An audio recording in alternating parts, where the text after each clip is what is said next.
Hello and welcome to VAS IAS. Myself Abhishek Mishra.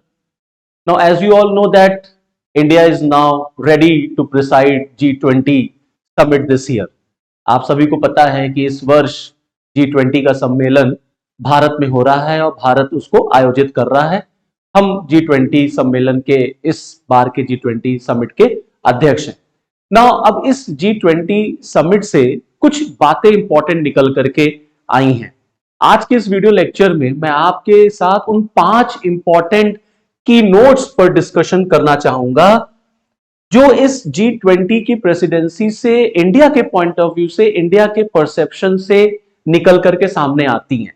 तो what are those 5 key points that are very important from India's point of view और you can say that from India's perception. आज के इस lecture का यही topic है। तो चलिए फिर शुरू करते हैं। Now as you all know that ये जो G20 का सम्मेलन हो रहा है ये उस दौर में हो रहा है जहां पर हमें इस समय भी रशिया यूक्रेन वॉर देखने को मिल रहा है। पूरा विश्व जो है एक कोविड के बाद से लगभग बहुत सारी चीजें बदलती हुई नजर आई और कोरोना अभी खत्म भी नहीं हुआ था, कोविड महामारी अभी गई भी नहीं कि रशिया यूक्रेन वॉर शुरू हुआ और रशिया यूक्रेन वॉर के बाद से बहुत सारी चीजें बदली। उस दौर में ये G20 सम्मेलन का आयोजन भारत करा रहा है। अब इस G20 सम्मेलन से क्या चीजें निकल करके आ रही हैं और किस तरीके से विश्व को हम क्या मैसेज देना चाहते हैं। नाउ जैसे for example the first very important point is now building consensus in a polarised world. इस पोलराइज्ड दुनिया में किस तरीके से सहमति बनाई जाए, कंसेंसस ड्रॉ किया जाए। This is the first and very important key note from India's point of view. Now इस G20 सम्मेलन की शुरुआत में हमारे प्रधानमंत्री श्री नरेंद्र मोदी साहब ने मीडिया को इंटरव्यू देते हुए उन्होंने बोला कि पोस्ट कोविड के बाद जिस तरीके से जो वर्ल्ड ऑर्डर चेंज हुआ है आज उसमें सबसे इंपॉर्टेंट पॉइंट ये है कि आज दुनिया जीडीपी सेंट्रिक ना होकर के ह्यूमन सेंट्रिक हो। कोविड के बाद से जिस तरीके से जो नई नई चुनौतियां निकल के आई हैं वहां पर हमारे देश का मानना है, हमारे प्रधानमंत्री का मानना है that we should change our perception और आज हमें अब जरूरत है कि हम ह्यूमन सेंट्रिक वर्ल्ड जो है या वर्ल्ड ऑर्डर जो है उसको बनाएं, ना कि जीडीपी सेंट्रिक वर्ल्ड ऑर्डर हम क्रिएट करें। मींस जीडीपी से कहीं ज्यादा इंपॉर्टेंट ह्यूमन है, तो the approach of the government should be human centric. अब इस रशिया यूक्रेन वॉर की वजह से जिस तरीके से दुनिया पटती हुई नजर आई कि कई देशों ने अमेरिका का साथ दिया तो कई देशों ने रशिया का साथ दिया और जो विश्व जो है पोलराइज्ड होता चला गया। उस पोलराइजेशन के उस दौर में ये बड़ा इंपॉर्टेंट है कि किस तरीके से एक आम सहमति बनाई जाए, किस तरीके से एक कंसेंसस बनाया जाए। इस रशिया यूक्रेन वॉर में G7 कंट्रीज जो है, जो पावरफुल कंट्रीज हैं, उन्होंने रशिया के एक्शन का क्रिटिसिज्म किया, उसकी आलोचना की। लेकिन जिस तरीके से मॉस्को और बीजिंग के बीच दोस्ती नजर आई इस दौरान, इस युद्ध के दौरान, उसने भी अपने स्तर पर एक चुनौतियां पेश की। तो आज के इस बदलते हुए वर्ल्ड ऑर्डर में अब इस G20 का जो सम्मेलन भारत में हो रहा है इसमें इंडिया के लिए बड़ा इंपॉर्टेंट है building consensus in a polarised world. Okay, जब लास्ट टाइम G20 का सम्मेलन हुआ था आपका last year, that is in Bali, Indonesia, वहां पर भी बहुत हद तक कुछ बातें की गई थी, कुछ एफर्ट्स लगाए गए थे, बट बहुत सक्सेस हो नहीं पाया। तो विश्व जो है वो दुनिया जो है वो भारत को देखती है कि भारत यहां बड़ा इंपॉर्टेंट रोल प्ले कर सकता है रशिया यूक्रेन वॉर के बीच एक नेगोशिएटर का, एक तरीके से एक ब्रिज हम बन सकते हैं और ये युद्ध जो है वो जल्द से जल्द समाप्त होना चाहिए। इसी में इंडिया एज वेल एज पूरे विश्व की भलाई है। और आप देखेंगे जो G20 का हमारा जो लोगो है, जो स्लोगन है, उसमें हमने वसुधैव कुटुंब की बात की है। तो वसुधैव कुटुंब मतलब this whole world is our family. और यहां पर हम सिर्फ एक देश के विकास की बात नहीं करते, पूरे विश्व के विकास की बात करते हैं, पूरे मानव समाज के विकास की बात करते हैं। So the very important point is that this war should stop as soon as possible. अब इस युद्ध को समाप्त हो जाना चाहिए। Now the second very important point that is from India's point of view, that is G20 across every Indian states including smaller cities। इस G20 का जो सम्मेलन या जो G20 का आयोजन भारत में हो रहा है, इसमें लगभग लगभग आप देखेंगे कि इंडिया में 200 मीटिंग्स आयोजित होनी है अलग अलग शहरों में। और हमारी देश की सरकार का यह प्रयास रहा कि अलग अलग शहरों में G20 के समिट्स का आयोजन किया जाए, जिससे पूरा विश्व जो है वो भारत के कल्चर से, भारत की पहचान से फैमिलियर हो सके और हम अपने देश के कल्चर को, अपने देश की जो तमाम ऐसी चीजें हैं जो दुनिया में लोग जानते नहीं, उन तक पहुंचा सके, जिससे हम वर्ल्ड को ये दिखा सके कि इंडिया या इंडियन इकोनॉमी या इंडियन कल्चर जो है वो कितनी रिच है और विश्व में भारत एक लीडर की तरह रोल प्ले कर सके। तो अलग अलग जगहों पर सरकार का यह प्रयास रहा कि अलग अलग जगहों पर, अलग अलग डेस्टिनेशंस पर G20 का समिट ऑर्गेनाइज किया जा सके। तो अलग अलग मीटिंग आप देखेंगे, लखनऊ में हुई तो पता चला, अलग अलग बनारस में हुई तो कहीं और दूसरे शहर में हुई। तो ये अलग अलग शहरों में जो G20 की सम्मेलन हुए, इससे हम फॉरेन जो पर्सन्स हमारे देश में आए उनको हम इंडिया से फैमिलियर कराना चाहते थे, जिसका फायदा हम अपनी इकोनॉमी को बूस्टअप करने में यूज कर सकते हैं, वर्ल्ड के साथ ट्रेड करने में हम यूज कर सकते हैं। सो this is the very important point कि भारत ने आयोजन अलग अलग शहरों में कराया। अब वो अलग बात है कि कुछ आलोचनाएं, कुछ क्रिटिसिज्म भी देखने को मिली कि कई लोगों ने आरोप लगाया कि ये जो एक्शन रहा गवर्नमेंट ऑफ इंडिया का, ये कहीं ना कहीं उनका जो है एक तरीके से डिप्लोमेटिक इशू में आ सकता है और इसका फायदा गवर्नमेंट जो है वो इलेक्शंस में उठाना चाहती है। So that's a different point, but the most important point is कि इंडिया जो है वो वर्ल्ड के साथ कनेक्ट होना चाहता है और पूरे विश्व को भारत के दर्शन होने चाहिए, ये ऑब्जेक्टिव था G20 के अलग अलग मीटिंग्स को ऑर्गेनाइज कराने का। Now the third important point is that the transfer to current and future G20 presidencies. अब आपको ये पता है कि इस बार तो भारत में G20 का सम्मेलन हो रहा, अब आगे फ्यूचर में G20 का जो सम्मेलन है वो ब्राजील में और फिर उसके बाद साउथ अफ्रीका में होगा।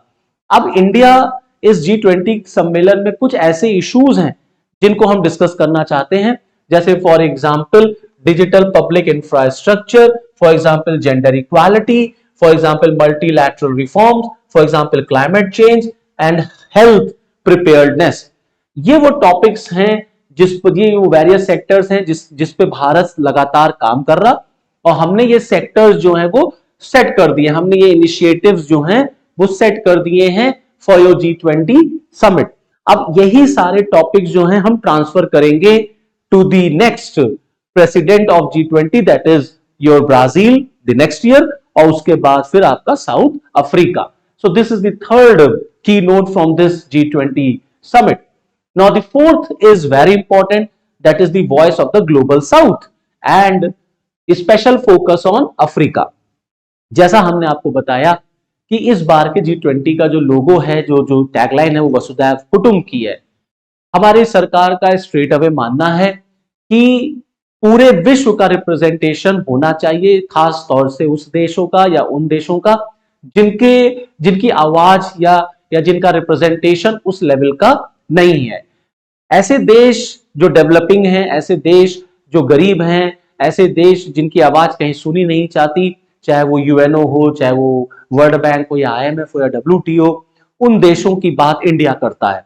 इंडिया हमेशा से अफ्रीका को अपना पूरा सपोर्ट देता आया है। इसके पीछे बड़ा सिंपल सा रीजन है कि भारत और अफ्रीका का संबंध जो है वो आप देखेंगे तो आज से नहीं, वो आपको जो है नेशनल मूवमेंट के टाइम से आपको देखने को मिलेगा कि भारत और अफ्रीका के संबंध किस तरीके से बिल्डअप हुए।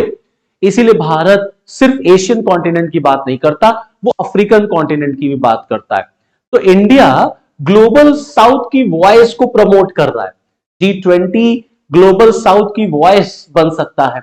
ये वो मंच है जहां से हम ग्लोबल साउथ को आगे प्रमोट कर सकते हैं और डेवलपिंग कंट्रीज के जो इश्यूज हैं हम उनको आगे ला सकते हैं, क्योंकि there are certain economical challenges जो निकल के आए स्पेशली आफ्टर कोविड-19 पैंडेमिक, और रशिया यूक्रेन वॉर के बाद। नो रशिया यूक्रेन वॉर की वजह से आप देखेंगे there are number of issues, for example food issue related to food security, for example rising fuel and fertiliser prices.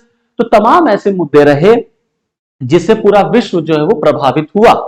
अब भारत इस G20 सम्मेलन को ग्लोबल साउथ की वॉइस के रूप में भी यूज करना चाहता है कि पूरा विश्व जो है, यहां बड़े बड़ी ताकतें बैठेंगी G20 सम्मेलन में, America, Britain, France, Italy, China, तमाम देश आएंगे।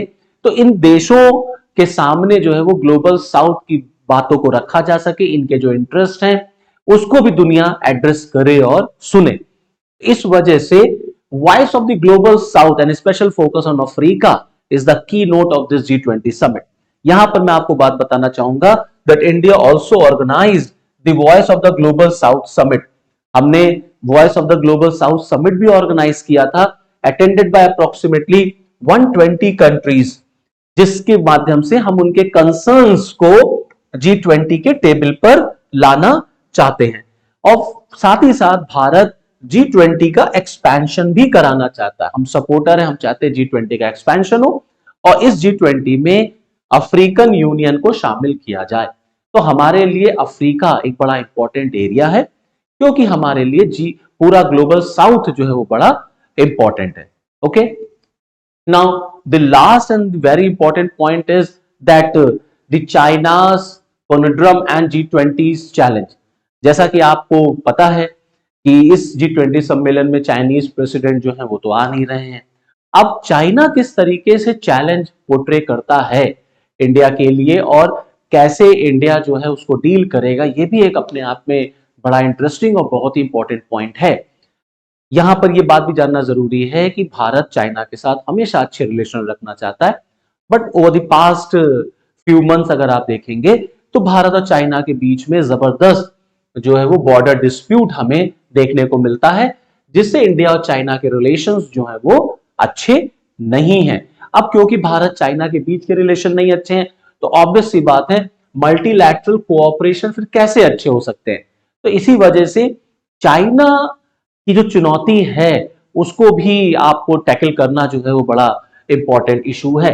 Now, despite past cooperation in certain forums like the United Nations, BRICS and SCO, there is a risk of bilateral issues hindering multilateral efforts. हाल के दिनों में जैसे फॉर एग्जांपल ब्रिक्स का सम्मेलन हुआ, फॉर एग्जांपल एससीओ की मीटिंग हुई, तो तमाम ऐसे देश हैं, तमाम ऐसे संगठन हैं जहां पर इंडिया और चाइना के बीच में कुछ हद तक हमने देखा कोऑपरेशन। जैसे अभी ब्रिक्स की बैठक हुई थी तो इंडिया और चाइना के बीच में बॉर्डर डिस्प्यूट को सॉल्व करने पर दोनों देशों के हेड्स ने बातचीत किया, लेकिन फिर भी दोनों के रिलेशंस जो बायलैटरल इश्यूज हैं वो कहीं ना कहीं मल्टीलैटरल एफर्ट्स को जो है वो इफेक्ट करते हैं, क्योंकि संबंध दोनों के देशों के बीच बहुत अच्छे चल नहीं रहे हैं just because of the border dispute.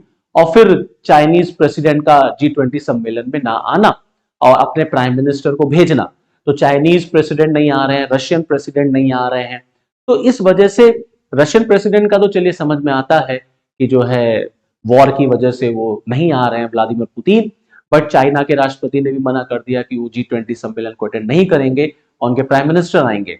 तो ये देखिए, आने ना आने से किसी से कोई बहुत फर्क नहीं पड़ता। हमारे फॉरेन मिनिस्टर ने साफ साफ कह दिया कि किसी के आने ना आने से कोई फर्क नहीं पड़ता है, G20 का सम्मेलन जो है बहुत सक्सेसफुली इंडिया में ऑर्गेनाइज होगा। बट कहीं ना कहीं चाइना ये दिखाता है कि वो खुश नहीं है कि इंडिया को G20 का जो है वो प्रेसिडेंसी क्यों दी गई, और plus India successfully G20 summit को ऑर्गेनाइज करा रहा है, तो चाइना कहीं ना कहीं चाहता है कि ये सम्मेलन फेलियर हो जाए, फेल हो जाए और इंडिया जो इंटरनेशनल लेवल पर एक बदनाम कंट्री के फॉर्म में आए। तो चाइना इंडिया की उस इमेज को जो है स्पॉइल करना चाहता है जो हम बिल्डअप कर रहे हैं इस G20 के सम्मेलन से। तो ये 5 ऐसे की नोट्स हैं जो इस G20 समिट से इंडिया के पॉइंट ऑफ व्यू से निकल करके आते हैं। सो this is all from this video lecture. Okay, thank you.